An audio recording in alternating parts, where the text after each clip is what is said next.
이번에는 야당으로 가겠습니다. 의사 출신이죠. 현재 국민의힘 코로나19 대책특위 위원장을 맡고 있는 분인데요. 신상진 위원장 전화로 연결합니다. 나와 계시죠? 예, 안녕하세요. 네, 신정진입니다. 안녕하세요, 네. 예, 위원장님. 예, 똑같이 예. 좀 질문을 드려야 될 것 같습니다. 네. 오늘 그 특별 방역 대책이 발표가 되는데 3단계 조정은 안 될 것 같다라고 하는데요. 어떻게 평가하십니까? 예, 그동안 좀 아쉬웠던 걸 먼저 말씀드리면요. 네. 이 거리두기 단계라는 거는 좀 충격적인 요법으로 이 코로나 사태가 종식되지 않을 때까지는 좀 지속적으로 이것을 관리를 정부에서 했어야 되는데, 네. 이게 뭐 확진자가 두 자리다 그러면 또 완화시키고 또 일상생활 돌아가라고 하는 또 메시지를 주고, 또 뭐 조금 또 세 자리가 되면 또 뭐 한 0.5단계씩 올리고, 네. 뭐 지난 10월에도 뭐 두 자릿수 이렇게 내려가니까 또 단계를 또 내려서 다시 또 올라가고 이런 일이 반복됐는데, 네. 저희는 거기에 이 복지부 그 주무 그 보건 당국의 그 장관도 사실은 경제 전문가지 의료는 또 모르는 분이고, 네.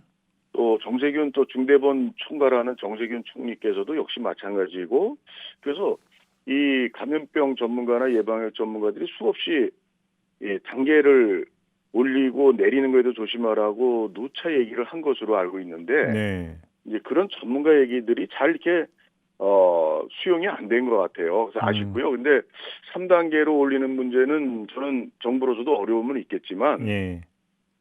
근데 지금 사실은 이 1,000명 뭐 이렇게 되는 상황에서 확진자가 3단계에 올린다 그래서 저는 이것이 뭐 예전에 단계 올려서 좀 줄이고 했던 그런 상황이 아니라고 생각합니다. 아, 예.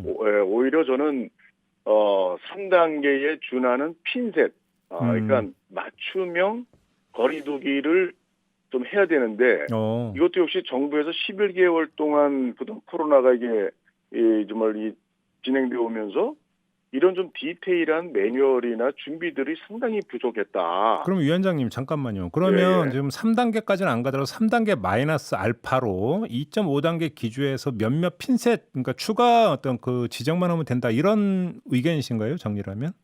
예, 저는 뭐 3단계에 준하는 음. 또 핀셋, 예를 들어서 모두 3단계라면 그래서 백화점, 뭐 마트, 또 뭐 네네네. 모든 직장들이 재택근무 뭐 이렇게 그냥 무지막지하게 하는 것이 아니라, 음. 그래서 백화점 같은 데나 또 마트, 대형마트, 또 거기 인원수를 제한한다거나, 네. 출입 인원을, 음. 그리고 뭐 이게 좀 구체적으로 디테일한 그런 좀 지침들을 예. 해야 되고, 또 하나는 빅데이터를 활용한 어떤 정부의 이 거리두기 전략, 그러니까 많이 발생하는 그런 장소나 그런 업종이나 이런 데들에 대한 좀 준비가 굉장히 좀 안 돼 있다 이런 생각에서 굉장히 답답한데요. 뭐 저 실질적인 그런 단계 두기를 좀 저는 권하고 근데 싶습니다. 위원장님 지금 이 확산세에 나타나는 양상을 보면 일단 지역 뭐 특정 지역으로 쏠려 있는 이런 현상이 전국에서 다 나타나고 있고요. 그렇습니다. 그다음에 뭐 특정 업종이나 특정 직장에서 지금 나타나는 현상도 아니지 않습니까? 이런 예, 상태에서 예. 핀셋이라고 하는 게 과연 어느 정도까지 성립될 수 있을까? 여기에 이제 고개 갸웃되는 사람도 있을 것 같은데요. 그러니까 예를 들어서 뭐 지금 이제 운동 경기, 스포츠 경기 하잖아요. 네. 그리고 또 뭐 영화관도 지금 하고 예, 있어요. 예. 50인이요. 근데 그런 것들은 사실은 필수, 물론 이제 자영업자들 어렵고 또 뭐 대규모 직장도 어렵지만 사업도, 근데 핀셋으로, 그러니까 제 말씀은 업종별 하고 안 하고의 문제가 아니라, 음. 그런 것도 있겠지만 그 인원수 제한이나 아니면 우리 예전에 그 봄에 그 한참 뭐 사태 심각했을 때 스포츠 무관중 경기도 했었고, 또 스포츠 경기 일시 중단됐고, 예, 예. 영화관 또 상영도 또 중단했고, 네. 그러니까 그런 데보다 지금 오히려 더 약해요, 사실은. 음. 어떤 부분은 또 강화돼 있고, 그러니까 이런 걸 좀 저는 맞춤형으로 했으면 좋겠다 이런 생각입니다. 알겠습니다. 그러면 어제 이제 수도권 그 세 개 광역 단체장들이 5인 이상 집합 금지 명령을 내리지 않았습니까? 이건 어떻게 평가를 하세요? 예, 저는 뭐 일단은 그거는 필요한 조치라고 보고요. 네네. 근데 저는 이제 이렇게 사실 5인이라 이상이면 5인은 안 되고 4인은 되고, 네. 이런 기준들이 사실은 좀 물론 행정하는데 일괄적으로 지침을 내려야 되기 때문에 어려운 점이 있겠지만, 네. 조금 너무 좀 거칠고 그렇다고 생각을 해서, 음. 제 말씀은 일관되게 제가 예전부터 주장한 게 좀 맞춤형으로 디테일한 그런 매뉴얼을 11개월 동안 왜 이렇게 정부나 지자체에서 제대로 갖고 있지 않은지를 예. 다시 한번 점검해 봐야 될 것 같습니다. 알겠습니다. 백신 얘기로 좀 넘어갈게요. 네. 지금 그 위원장님도 지금 우리 정부가 백신 후진국으로 전락하고 있다 이렇게 평가를 하시는 겁니까? 후진국 전락 이런 어떤 표현보다도 예. 너무나 백신을 준비하는데 너무나 정부가 책임을 방기했다. 네.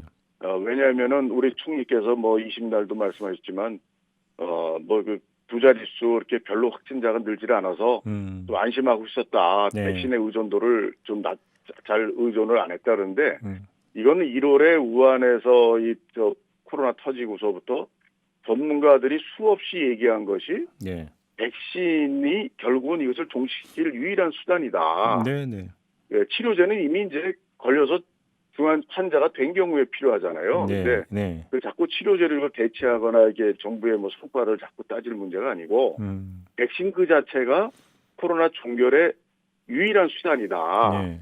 그런데 그것을 이렇게 경시하고 준비를 안 했다는 것은 정말 이거 누가 자문을 해줬고 어떤 루트로 정말 이런 전문가의 의견을 들었는지 정말 이게 정부가 그걸 돌이켜보고 정말 대단히 거기엔 큰 문제가 있다고 생각합니다. 그런데 조금 전에 연결했던 김성주 의원 같은 경우는 정부는 네. 7월부터 이미 백신 구매 그 협상에 들어갔었고 그다음에 지금까지 어떤 뭐 그 들여오기로 이제 그 계획된 거를 보면 결코 늦은 건 아니다 이런 취지로 주장을 하던데요. 근데 다른 나라들은요 다 봄에 다 시작을 했고요. 7월이 아니고. 네. 그리고 인도네시아 같은데 언론에도 보도됐지만 거기는 뭐 각부 장관들 그리고 대통령서부터 해서 또 장관이 또 뭐 트럼프 대통령도 만나서 백신 협조 요청을 했었고 예. 여러 방면으로 각 나라들이 거기에 올인을 했어요 국정을. 근데 우리 같은 경우는 뭐 지금 복지부 장관도 뭐 백신 뭐 화이자 이런 데서 뭐 우리한테 계약하자고 졸르더라 그런 얘기를 불과 뭐 한 달 전에 했지 않습니까? 네. 그러니까 이런 좀 지금 결과적으로 볼 때 참 국민들이 그걸 다 믿었지만 지금 보면 다 정말 다 이 거짓말이고 이건 말도 안 되는 얘기들을 그동안 해왔던 거예요. 그러니까 아마 면피성 거짓말을 한 것 같은데 정말 정부가 첫째는 솔직해야 되고 위기 상황에서 예. 그리고 7월부터 협상도 늦었고 사실은 또 7월에 뭐 했어도 그 기재부나 이런 데 또 승인이 있어야 되잖아요. 예산 또 집행하려면. 네. 그럼 그런 것이 대통령이 컨트롤 타워가 돼서 백신 확보에서는 대통령이 나섰어야 됩니다. 사실은. 지금 뭐 그저께도 대통령께서 뭐 총리나 장관들 뭐라고 좀 질타를 하셨다는데 백신 못 구해서. 근데 그것도 사실은 질타하고 지시할 것만이 아니라 대통령께서 챙기는 것이 각 나라의 모든 나라의 백신 확보 전쟁에서의 모습이 국가 수반들이 챙겼어요. 위원장님, 근데 정부는 지금껏 그러니까 백신의 안정성이 검증이 되고 나서 그다음에 경제성 부분에서 이제 확실하게 그러니까 저기 나온 다음에 해도 된다 이런 그 논리를 계속 펴오지 않았습니까? 그러면 정부의 이런 어떤 접근법 자체가 되게 안이했다 이렇게 평가를 하시는 겁니까? 그러니까 한마디로 좀 전문가의 그 조언을 전혀 안 들었던 것 같고 무식하고 잘못된 거. 왜냐하면 화이자, 모더나 이런 데서 메신저 RNA 방식으로 유전조합해서 만드는 백신은 10여 년 전서부터 미국이나 이런 데서 그 기초 기술을 다 플랫폼을 만들어 놓고 있는 중이었어요. 네.